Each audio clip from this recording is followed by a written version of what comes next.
Dans cette vidéo, nous allons présenter une introduction générale sur les plans d'expérience. Alors, les plans d'expérience est une branche de la statistique appliquée, axée sur l'utilisation de la méthode scientifique pour la planification, la réalisation, l'analyse et l'interprétation de données, issues d'essais ou d'expériences contrôlées. Les plans d'expérience, alors, sont une méthodologie mathématique utilisée pour planifier et mener efficacement une étude scientifique qui modifie simultanément les variables d'entrée X, appelées facteurs, afin de révéler leurs effets sur une variable de sortie Y, appelée réponse. Par exemple, dans une étude expérimentale classique, nous voulons étudier l'effet de deux variables, qui sont la température et la pression, sur un rendement d'une réaction chimique. Nous considérons 5 modalités pour chaque variable, c'est-à-dire on considère 5 valeurs pour chaque facteur. En utilisant la méthode classique, un facteur à la fois, pour étudier l'effet de la température, nous fixons la pression à 3 bars, c'est-à-dire à une valeur fixe. Et pour étudier l'effet de la pression, nous fixons la valeur de la température à une valeur fixe, par exemple à 35 degrés. L'inconvénient de cette méthode, c'est qu'on ne peut pas détecter les effets de combinaison entre les facteurs, ce que nous allons appeler plus tard les interactions. C'est-à-dire les interactions ne sont pas détectables et ne sont pas quantifiables. Une autre approche classique consiste à effectuer des expériences relatives à toutes les combinaisons possibles entre les modalités de toutes les variables. Par exemple, si on considère toujours 5 modalités pour chaque facteur, et si on considère 2 facteurs, le nombre total d'expériences sera à 5 à la puissance 2, est égal à 25 expériences. Et si on considère 3 facteurs, le nombre d'expériences sera 5 à la puissance 3, est égal à 125 expériences. Et bien sûr, si on considère 4 facteurs, le nombre total sera 625 expériences. Nous remarquons que le nombre d'expériences totales est en exponentielle en fonction du nombre de facteurs. Alors, l'inconvénient de cette méthode, c'est qu'elle nécessite beaucoup d'expériences à réaliser. Et on va avoir beaucoup de résultats. Ces résultats seront difficiles à analyser et notre étude va prendre beaucoup de temps et va être très coûteuse en matière de matériel, d'argent et d'efforts. Par exemple, si une seule expérience nécessite 2 jours et coûte 100 $, et si nous avons 6 variables avec 5 modalités, le temps nécessaire pour achever notre étude sera plus de 85 ans et coûterait plus de 1 500 $, ce qui peut rendre cette étude irréalisable à cause de contraintes de temps, de budget ou autre. Dans ce qui suit, nous allons présenter quelques termes et concepts communs dans les plans d'expérience. Considérons le schéma suivant d'un processus de cuisson d'un gâteau. D'abord, il y a 3 aspects dans un processus d'un plan d'expérience. On a les facteurs, les niveaux et les réponses. Nous commençons par les réponses ou sorties de l'expérience. Dans le cas de cuisson du gâteau, le goût, la consistance et l'apparence du gâteau sont les résultats mesurables potentiellement influencés par les facteurs et leurs niveaux respectifs. Les expérimentateurs souhaitent souvent éviter d'optimiser le processus pour une réponse au détriment d'une autre. Pour cette raison, les résultats importants sont mesurés et analysés afin de déterminer les facteurs et leurs niveaux qui fourniront le meilleur résultat global pour les caractéristiques essentielles de la qualité. Les facteurs ou les entrées du processus peuvent être classés en variables contrôlables ou non contrôlables. Dans ce cas, les facteurs contrôlables sont les ingrédients du gâteau et le four dans lequel le gâteau est cuit. Les variables contrôlables seront appelées facteurs. Notez que la liste des ingrédients a été raccourcie pour cet exemple. de nombreux autres ingrédients pourraient avoir un impact significatif sur le résultat final, tels que l'huile, l'eau, les arômes, etc. De même, il pourrait exister d'autres types de facteurs, tels que la méthode ou les outils de mixage, la séquence de mixage, etc. Les gens considèrent généralement un facteur de bruit comme un facteur incontrôlable, qui provoque la variabilité dans les conditions de fonctionnement normales. Mais dans certains cas, ce facteur peut être contrôlé pendant l'expérience en utilisant le blocage ou la randomisation. Pour la température, le facteur est dit quantitatif. C'est un facteur qui a une valeur donnée. Par contre, si, par exemple, nous voulons étudier l'effet du zeste de citron sur le goût du gâteau en réalisant des expériences sans zeste de citron et des expériences avec zeste de citron, dans ce cas, le facteur zeste du citron est dit qualitatif. Le niveau bas et le niveau haut correspondront aux deux modalités du facteur qui sont -1 pour sans et +1 pour avec. Toutefois, ce même facteur peut être quantitatif si nous étudions sa quantité au lieu de son absence ou présence. Concernant les variables codées, l'utilisation des variables centrées réduites ou codées entre -1 et +1 présente l'intérêt de pouvoir généraliser la théorie des plans d'expérience, quels que soient les facteurs ou les domaines d'études retenus. Utiliser les variables codées va permettre d'avoir pour chaque facteur le même domaine de variation, c'est-à-dire entre -1 et +1, et de pouvoir ainsi comparer entre eux les effets des facteurs. Et ce sont ces variables codées qui sont utilisées dans l'équation du modèle mathématique obtenu. Par exemple, si nous choisissons pour le facteur température un domaine d'étude entre 10 degrés et 40 degrés, nous affectons la valeur -1 à 10 degrés et la valeur +1 à 40 degrés. Et nous notons Vc la valeur codée et Vn la valeur naturelle. La figure suivante montre la correspondance proportionnelle entre les valeurs codées et naturelles, où Sn et In sont respectivement la limite inférieure et c'est plutôt la limite supérieure et inférieure du domaine d'étude de la variation de la température. Les variables sont très réduites, sont sans unité, et une température par exemple de 20 degrés correspond à une valeur centrée réduite de -0,33. Les formules de conversion sont les suivantes. La variable codée est égale à 2 fois la valeur naturelle moins la somme de la valeur naturelle inférieure plus la valeur naturelle supérieure divisé par la valeur naturelle supérieure moins la valeur naturelle inférieure. Et pour convertir une valeur codée à une valeur naturelle, la valeur naturelle est égale à la valeur codée fois la limite naturelle supérieure moins la limite naturelle inférieure plus la limite naturelle supérieure plus la limite naturelle inférieure. Le tout divisé par 2.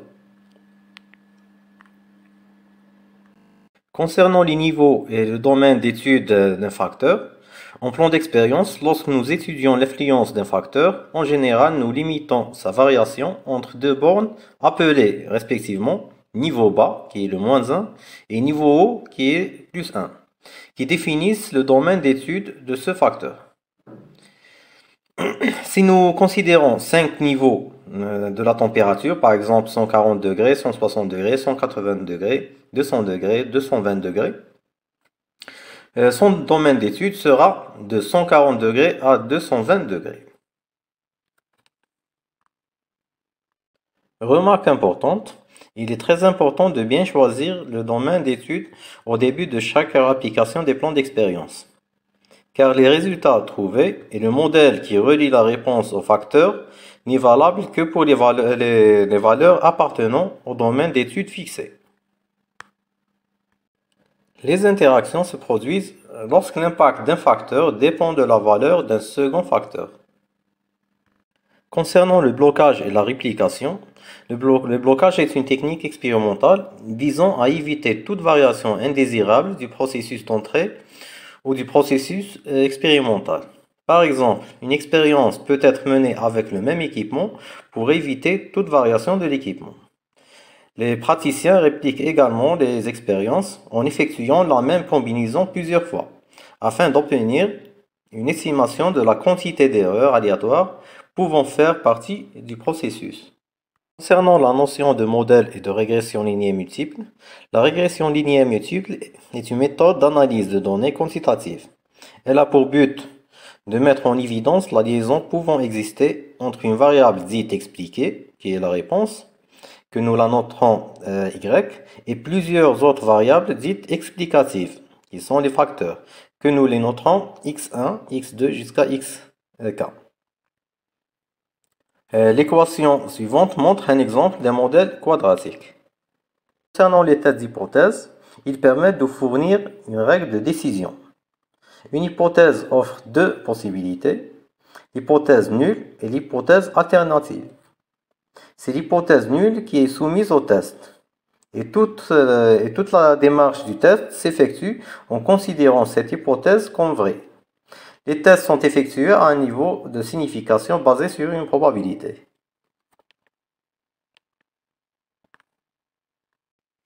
Nous passons maintenant à la présentation des cas d'utilisation des plans d'expérience.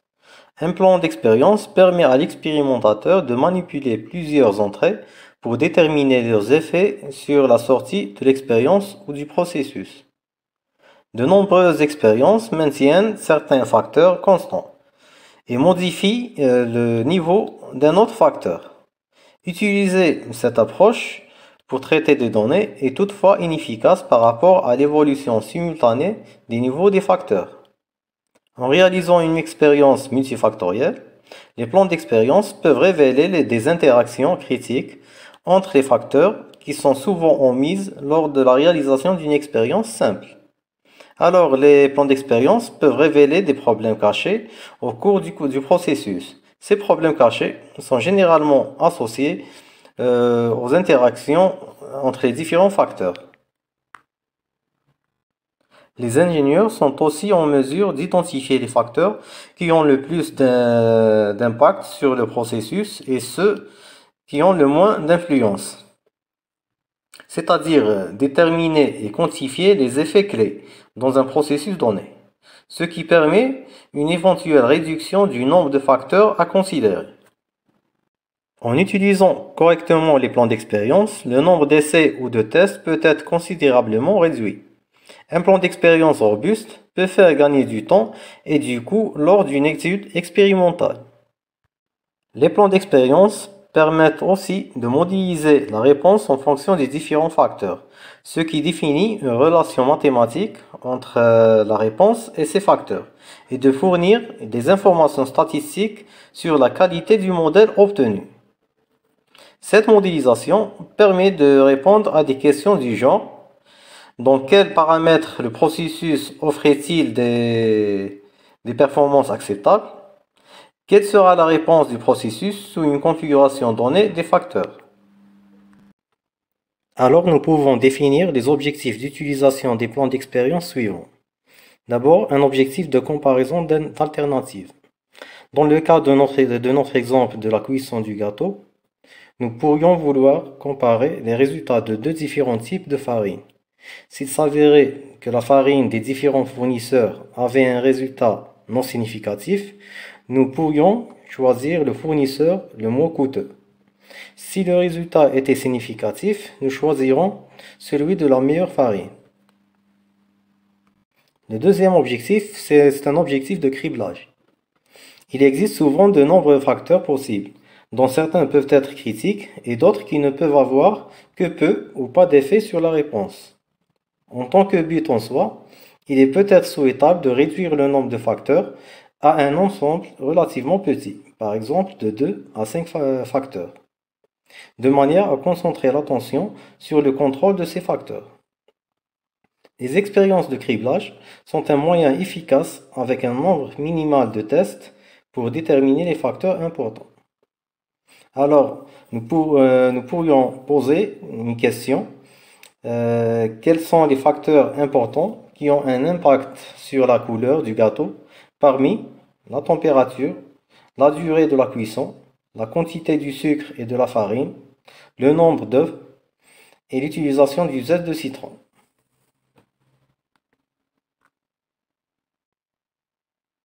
Le troisième objectif, c'est un objectif de modélisation, où l'utilisation et l'exploitation des modèles mathématiques peut répondre à plusieurs objectifs. Un premier sous-objectif qui est la prédiction, où le modèle mathématique obtenu peut être utilisé pour prédire une réponse à un point quelconque dans les limites des domaines expérimentaux. Le deuxième sous-objectif, c'est l'optimisation. Une optimisation est effectuée pour déterminer les valeurs d'entrée du processus à utiliser pour obtenir la sortie du processus souhaité. Les objectifs d'optimisation habituels peuvent être, par exemple, de maximiser le rendement d'un processus, de minimiser le temps de traitement nécessaire à la fabrication d'un produit ou d'atteindre une spécification du produit cible. Obtenir de bons résultats par un plan d'expérience implique les 7 étapes suivantes. D'abord, poser des objectifs. Les objectifs d'une expérience sont mieux déterminés par une discussion en équipe. Tous les objectifs doivent être écrits, même ceux qui ne semblent pas très intéressants. Le groupe devrait discuter les objectifs clés et des objectifs bons, mais pas vraiment nécessaires.